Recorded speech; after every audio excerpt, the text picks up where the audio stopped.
Mayang buntag mga kalagad, mao ni siya karon mga kalagad maghatod ko ninyo og weather update sa Dumaguete.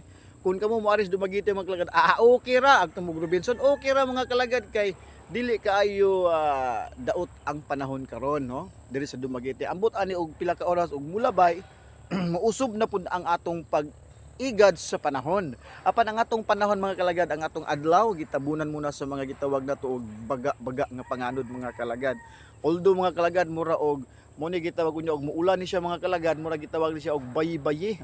Walo-walo dugay kay mawala mga kalagad, pero sa akong gitan-aw mga kalagad, muulan ra jud ni siya pero para gahapon baga kay dagom apan gipalid ra sa higanting hangin. Nawala ra mga kalagad. Apan ang kahimtang gud karon mga kalagad sa takna o oras alas 7:30 ning mga kabuntagon, wa nay ulan unya nisugod nagbidlisyo si haring adlaw mga kalagad diri sa dakbayan sa Dumaguete.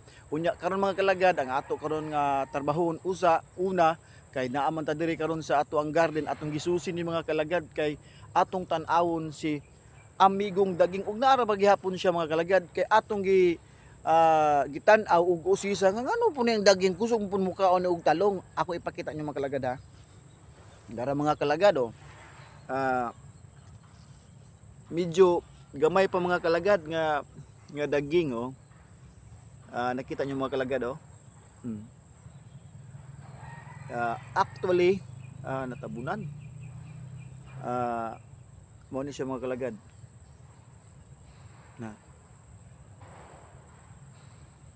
atong kwaon ni bulahan makita ninyo nga nilupad na mga kalagad ato tong pakita kay bulahan mingon mo nga tinuod jud pud ang daging kusog pud ang mukaon og talong kanawa mga kalagad lupad-lupad na si Mr. Daging kay mukaon pud ni siya talong mga kalagad.